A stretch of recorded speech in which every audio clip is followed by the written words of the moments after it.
So you inhale, let it out. This here is tension, let it out. Drop your shoulders down. Yeah, just drop it. Bring them up, drop it. And just let them relax. Now you just breathe. So as you're working out, you gotta breathe. Relax, relax, relax, relax. It's like counting from 0. 1, 2, 3. Right? That 0 is a relaxation. And then you try to maintain that throughout your activity. So let's just do some warm-ups real quick. Inhale up. We'll do 3 salutations. Always good to stretch out. Inhale. Bend at the waist. Bend your knees. You're going to sit. You're going to roll up. So your head's the last thing to rise. And here you're going to ripple forward. So this ripple comes out like so. Good. Now we'll go to swimming dragon. So we'll stretch the back the other way. There's your throat. Oh. And again, you can go slow or fast here. Well, it depends how you feel. But keep the pressure on your hands and on your thighs. Your tail is leading this exercise. Yep. Here you want to stretch the ribs as high as you can go. And go up on your toes. Settle down. Now you're going to dive down. Yep. Again, tail drives.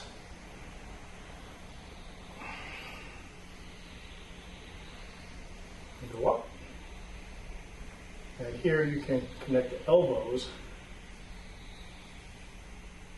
and come down. So it's a nice way to sort of stretch everything. Good. Now we'll go into swivel. You want to swivel so your feet open up. And the swivel gets your body turning on its axis. You're not separating the torso from the hips. And just go right into pick the fruit. Reach up, make it down. And as you retract the arm, as you drop your elbow, let it rub your ribs. Rub the side of your body. And the reach is coming up the midline. So it's midline and it's coming down. The turn is what keeps you from blocking your face. All right, so if I brought it down, I'd block my face, but I want to turn this way. Now we're going to do the opposites. Again, keep it midline. Don't block your eyes. All right, just reach out. Now, yeah, on the mats, right? But no, every day your balance will be different, right, when you first start. So, in other words, if you're wobbly, like I am at the moment, you have to do more of these to get your balance and your equilibrium, right? Make sure your posture is correct, because remember, your ears also affect your balance, right? You can go high with this knee, meaning you come up to the waist and extend, or you can start off low to the ground like so. Right? You can either tap the heel. Now this step is this is a heel kick. So we're working this opposite maneuver to target the ankles, knee, and even go as high as the hip if you wanted to do this front kick, hip or crotch. This could be a good heel kick to the crotch. You move off the line and deliver that target. But if you're wobbly, just do more of them until you get your balance sorted out. And this chamber, don't drop the chamber here. Keep it high. And in the back, not out here, you got to keep it tight. This will round your shoulders and keep them down. Yep. And so. All right, keep going, keep going. I want to check something here.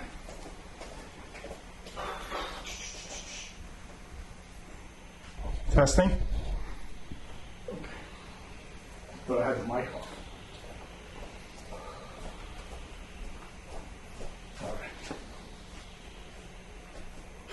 All right, so from here now, we're going to do flamingo. The teacher called this exercise a flamingo, where you do an outside circle and then inside circle. So you shift your weight first, shift your weight, circle it out, make the number 4, and then you're going to circle it back in, place your foot here. Shift your weight, do this side. Outward circle, inward circle. Outward circle, number 4, inward circle. Now the key is to not plop. Right, so don't go here and then go plop in the foot. Right? You gotta have control here. Put the foot down, no weight on it. Shift. Right, again. Here. And here. Now the hands help you balance. Right? And it's also giving you that circular technique. So again, as before, if you're really, really wobbly, you want to do this more often. Do more of them. Instead of doing 10, do 20, and so forth, until you get your balance and your equilibrium sorted. What you don't want to do is you don't want to start leaning. Right? You don't want to be leaning because it's going to affect your posture, and that will affect your balance.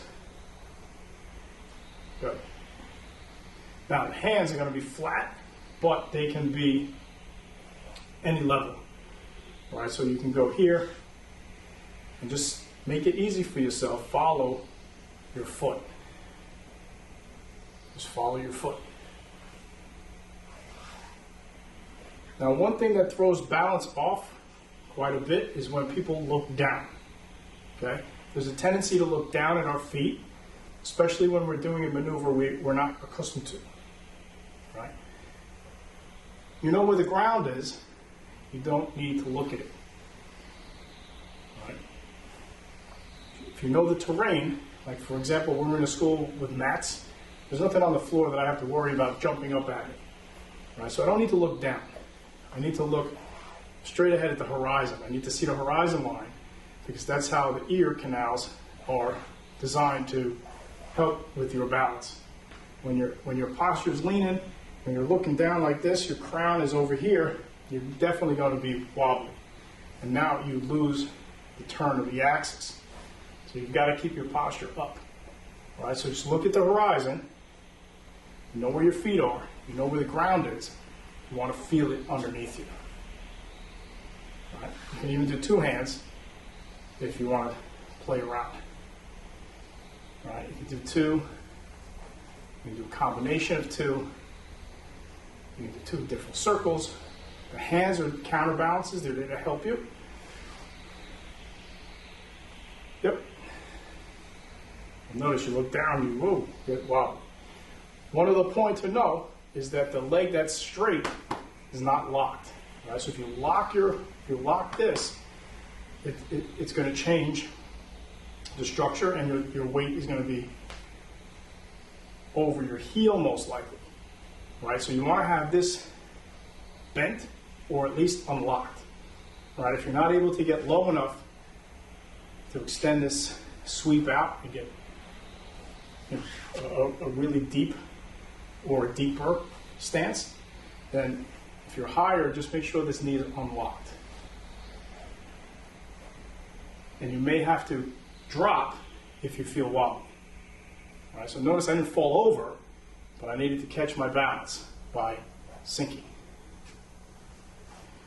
One constant that we have to work with is gravity. It doesn't have to work against us. You just have to know how to feel it at the right point. Right? What makes it a little bit challenging is we're the only vertical upright connection that has 2 legs. Anything else that's upright usually has 3, right? For stability, we have 2. So we need to work it a little bit. Right? We need to work it a little bit. But it's really good exercise to combine with the stepping opposite. And then the other one that we like to do for the balancing is the same side. So you have this rooster, this idea of the rooster. Bring your leg up with your arm. So this could be the same side, or it can also be the opposite side. And again, this hand that's down is helping you to balance. Make sure that this leg is not locked. It's got to be unlocked, and you're looking at the horizon. Good. How high you bring it up is up to you. Right? You can bring it up real high. You can bring it up level. Just don't block your face. Okay? You don't want to do that. You want to have it here. And if you do the opposites, it's this. It's like a march. But in Tai Chi, you'll see it as the rooster. Cockerel on one leg. All right, it's a rooster. And it leads you into your classical brush knee. Good. All right, so now the next exercise for us to wrap up the warm-up set is the stirring the pot, grinding the corn. All right, so essentially how you start this is, well, if we go here, all right, we did this exercise. Our legs now are shoulder width apart.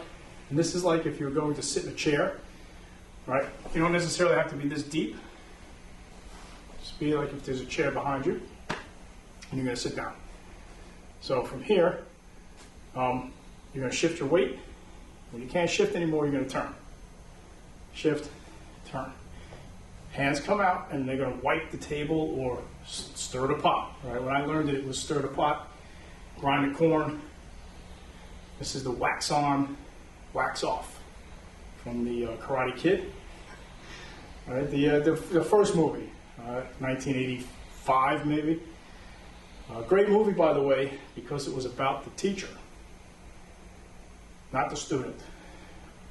It became popular because it was, karate movie, but a lot of people overlooked that it was about the teacher.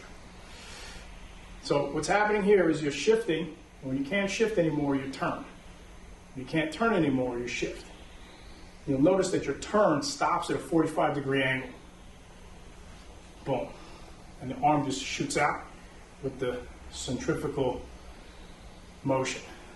Centrifugal force of the motion will shoot this arm out. Now you just have to have enough strength to keep it from just being noodles down here.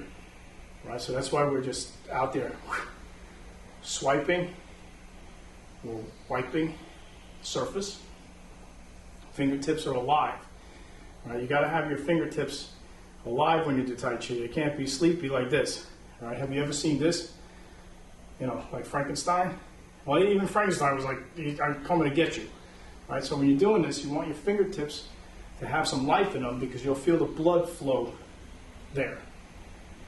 Right? So where energy will flow where your attention goes. So if you put attention into your fingers, energy is going to go there. Now you can go fast, you can go slow here, all right, but notice it's the shift and the turn. It's the driving of the legs that's turning you. All right, it's not the top, because you should be able to do this even if you don't have your hands. If your hands are behind you, this is what you're doing. All right, the power skating in the Olympics, right? You see them do this. They're shifting and turning and moving forward. Right? They're using this to drive from the ground. Turn, push into the ground. Push. Push. All right? How are you going to go across slippery ice? You got to push through that. You got to push to go forward. All right. Let's put the hands back in. Here. Then you can reverse the hands and have it go the other way. Same idea. It's just now they're just going, but the hips haven't changed.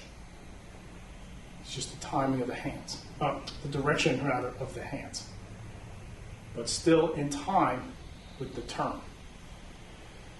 Yep. And then essentially you just skip a beat and you go back to inward circles. You can never do too many of these. All right? You can never do too many of these. Good. Now to come out of it, you just rise up. Right? Or to come out of this, if you want to move your feet, come here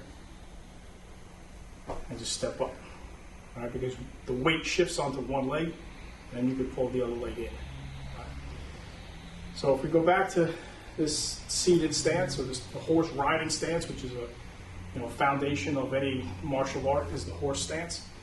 We're going to come up a little higher, shift the weight like we did before, and just slide this back. All right, this is your forward stance or your bow and arrow stance. Bow and arrow stance. This foot's got to be straight, and this one is going to be toed out no more than a 45-degree angle.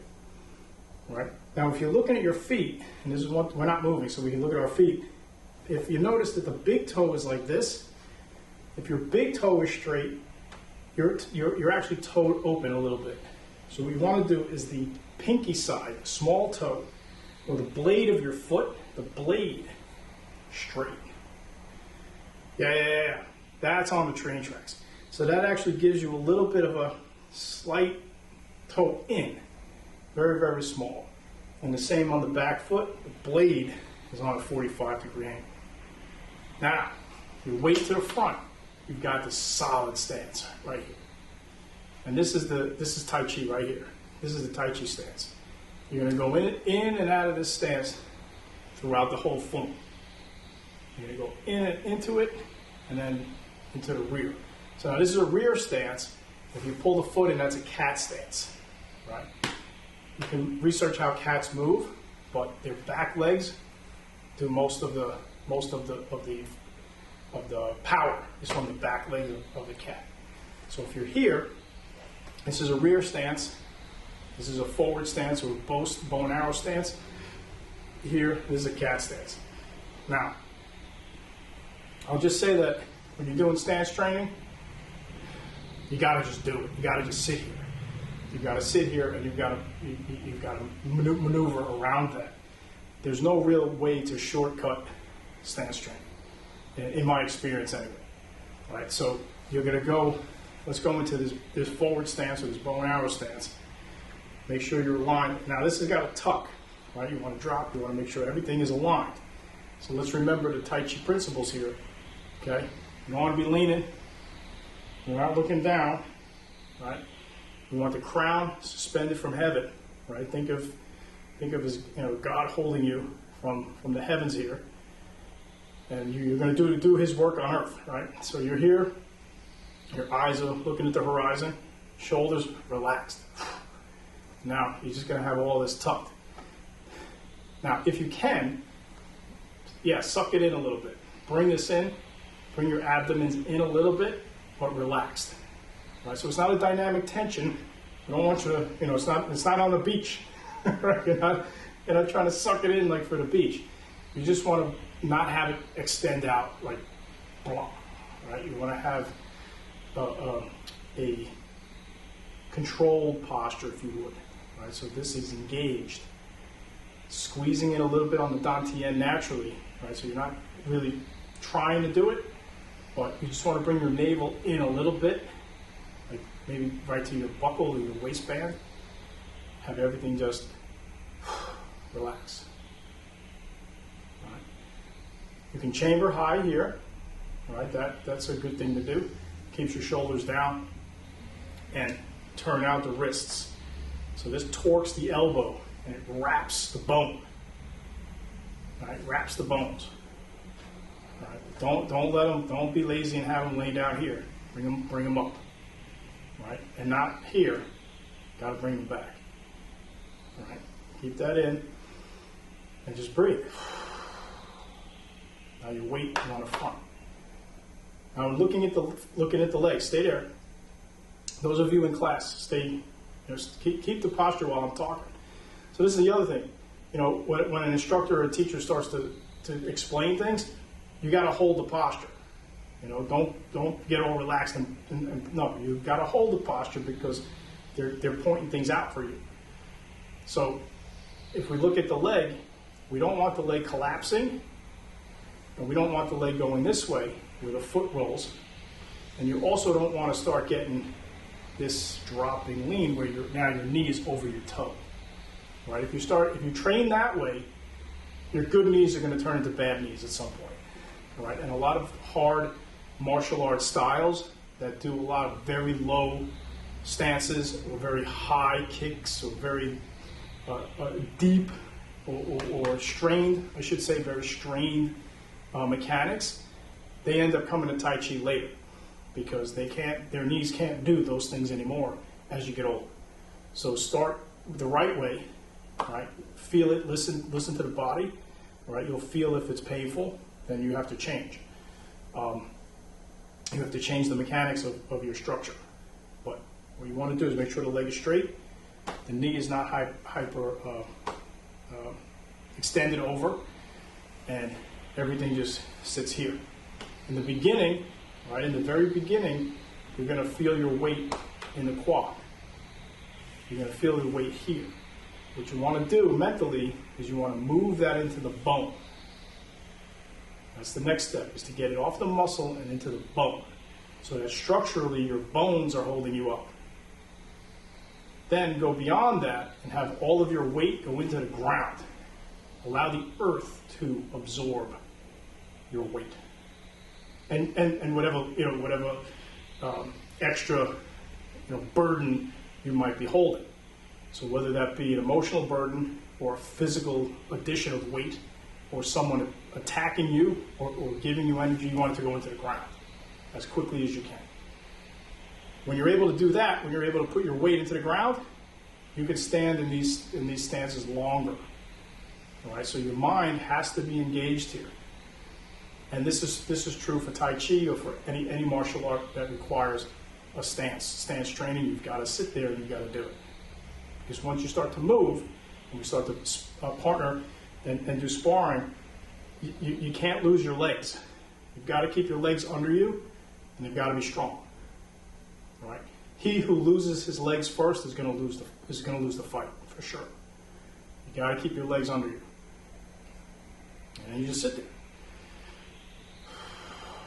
Now, once you're mechanically and structurally sound and you're relaxed, then you can take this opportunity to meditate. Meditate on, whatever it is you need to meditate on, and you just sit there. Now, in the beginning, you want to keep all your weight in front. If the leg becomes fatigued, you can put maybe 20% back here, but still keep the structure. And if you go beyond and you want to switch, then you shift to here. It leaves this leg, puts the pressure on this leg. And then again, go into the bone, and then go into the earth. Right? To change out of this into switching legs, you can also have this stance. Instead of moving into your rear stance, what you do is you switch here. Right? So we'll go back to the beginning. We're chambered. We're in this posture. Now, you want to keep the level. Don't rise up. You want to keep your flat. Bring this in. Switch the weight. Bring this out. Now you have a whole other. Now you repeat the same thing on this side. So if you did 5 minutes on one side, you do 5 minutes on the other side. And if you'll notice the dominant side is easier to take. The less dominant side, you might fail, or should I say fatigue, a little sooner. Push through. You can do it. You can do it. But stance training, and this is all part of the Tai Chi do, stance training is meditative, and it's necessary. You got to do it. Because what will happen now is your body will just know what position you need to be in. So if you're moving into a bow stance, you'll get there correctly. Moving into a cat stance correctly, drag stance, all the different stances, you got to train them so that your body will remember. Especially now as you start to do the form. And you sit. So good. So do that. Keep going. Keep going. Keep going. Keep going.